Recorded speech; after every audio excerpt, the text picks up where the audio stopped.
as we get closer to the main highway, we're going to want. 1.5 miles, turn right onto the exit.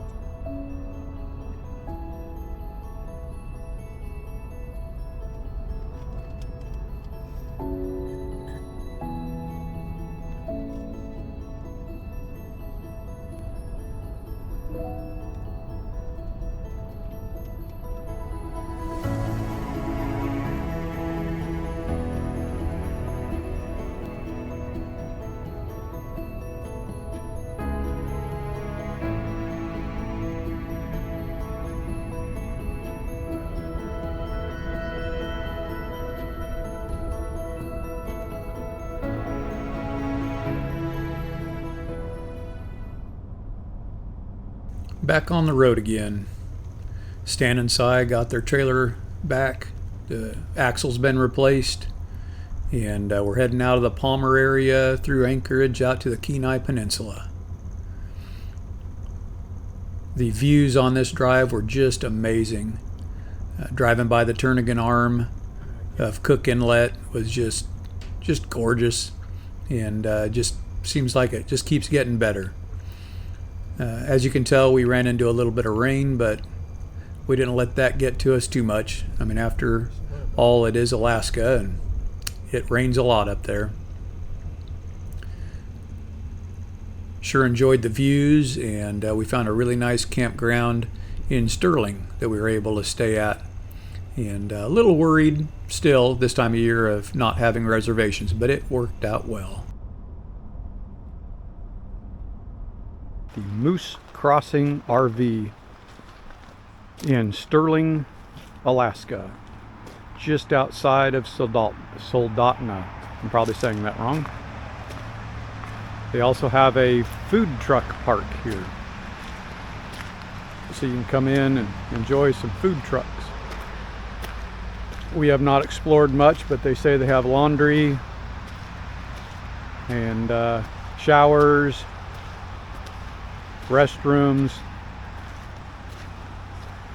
We chose a couple of pull-through spots. They also have back ends in the tree. They're a little more private. It's not a really big park. It's only got, I think, 28 sites, but it looks really nice. We like it here. At least we've only been here one night. We've reserved it for 4. Hoping to get some fishing in while we're here. So they have this cool covered pavilion right next to the 2 food trailers, food trucks. Really nice looking place. This is a very clean, well-kept RV park.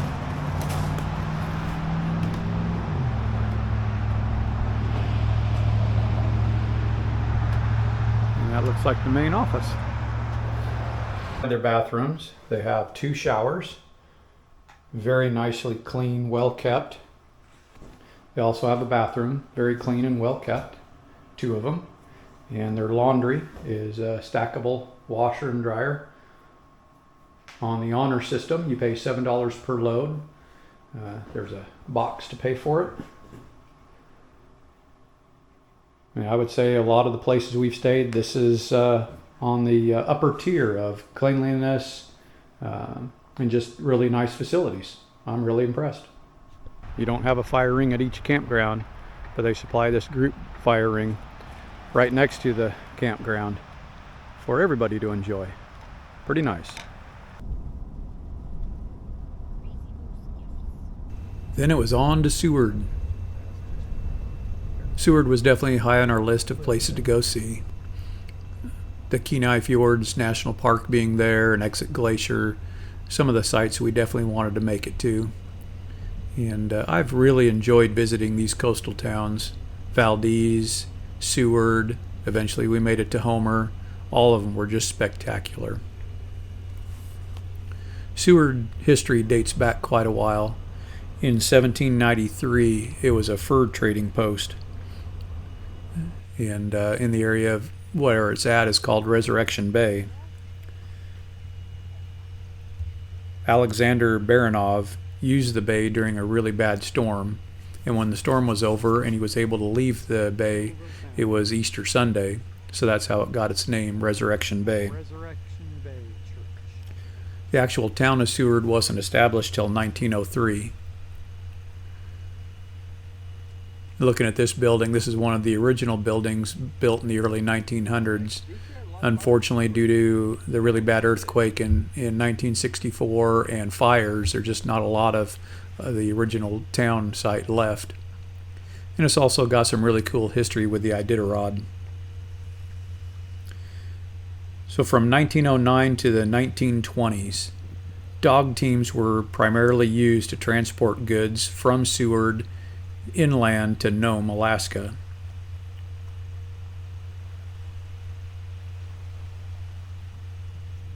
In 1925, a diphtheria epidemic hit Nome, and they were able to use a train that had just been put in to take supplies 420 miles inland from Seward to Nenana, but the last 674 miles they weren't able to do by train.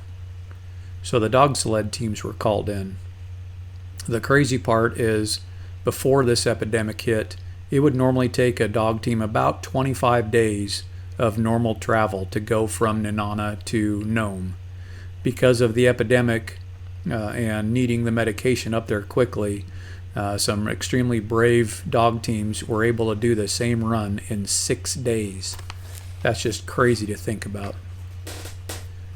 Seward's also known as the mural capital of Alaska, and we were able to see a lot of murals there before we made it to the National Park Visitor Center for Kenai Fjords.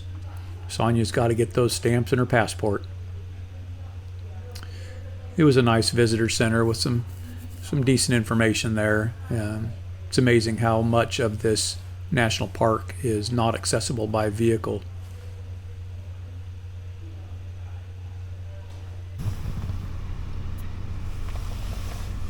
This camera's not doing it justice, but you see the photographer walking past the railroad tracks. Past her are 2 brown dots. Those are moose. Our first moose sighting here in Seward, Alaska. Yay for Seward. Oh, got that van. Seeing the moose was just really neat. That was one of the highlights of Sonia.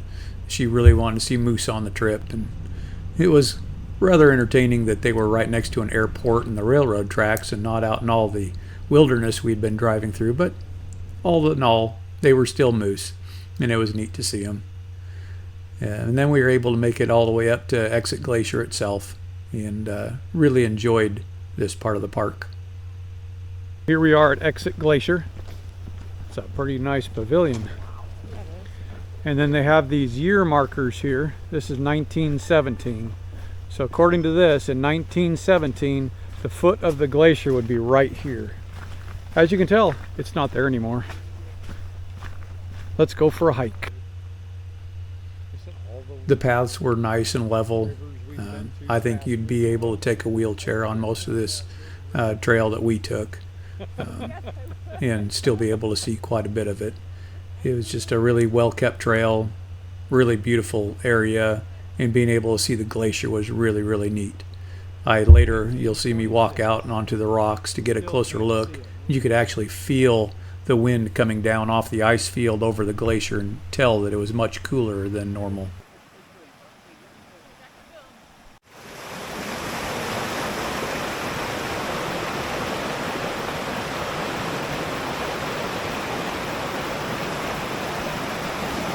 You're trying to eyeball rocks, aren't you? Maybe. I was thinking about it.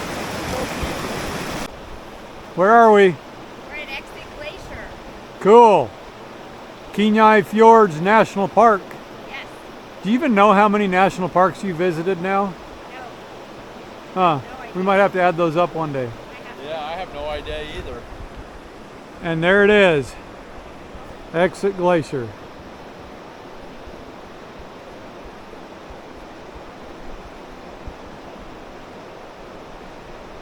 How's that for cool?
fishing was going. I said, we're heading now, out now.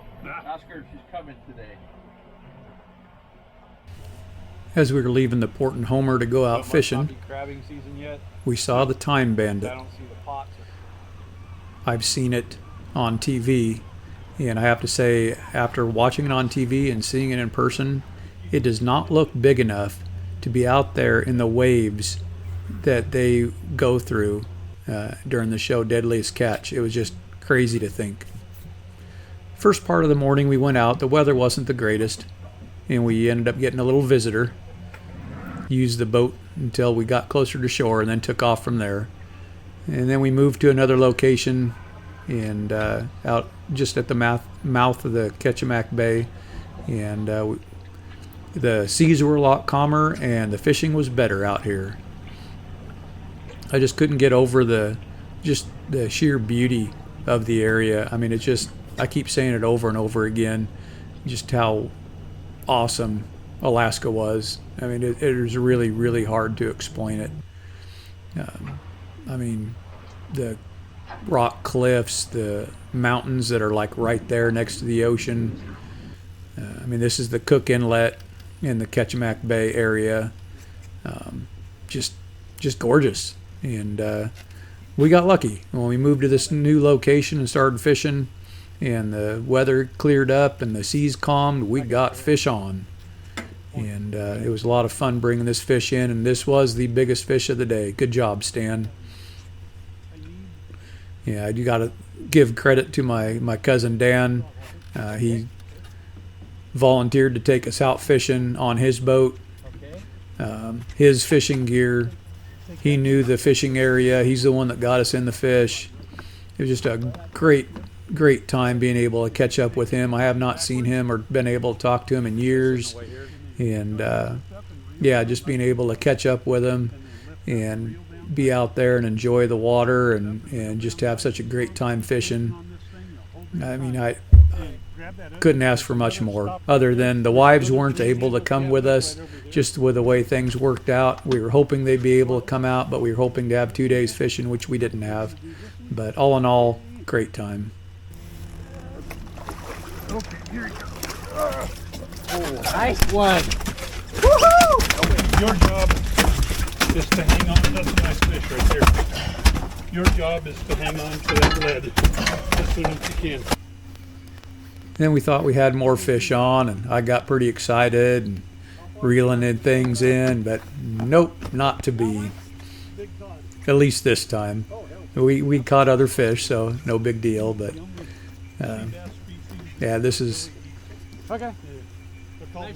it's just one of those fish that you don't keep. Their heads are huge. Can't remember right off the top of my head what my cousin called it, but I think he called it a cabezon, but really ugly fish, but it was still fun to catch something, and like I said, we caught some more halibut later, so it was well worth it. We had a good time fishing. I really enjoyed this part of the trip. I just really wish the wives could have been there with us to enjoy it too, especially the whale. He wasn't real high off the water, but Okay. but oh, there he is. He blew. He See just him? blew. I did. Missed it. Just past the bird. Look at the bird and then go past the bird. This one right here? Yeah. This bird Look- close look out there. Look 800 past it. yards. Okay, I see him. See him? Oh, there's the tail. The tail. Woo! Down he goes. Did you see it? I missed. Had my camera zoomed in all the way, and you can't really see a whole lot there, but it was really neat to see the whale. And then we went off and tried some other spots, and we got lucky. We limited out on our halibut. We tried a little bit of salmon fishing, but only got one bite. And then on our way back in, of course, the weather just kept getting nicer and nicer, and I wanted to stay out more and more. But I tried a little bit of rock bass fishing around these rock islands, but didn't even get a bite doing that. But it was still a lot of fun. Really enjoyed this day, and had a lot of fun. And it was really nice to be able to catch those 4 halibut. Got some pictures for you here in a bit. we had a great time. I just thank everyone for coming along with us and watching our journey, and we'll see you on the next adventure.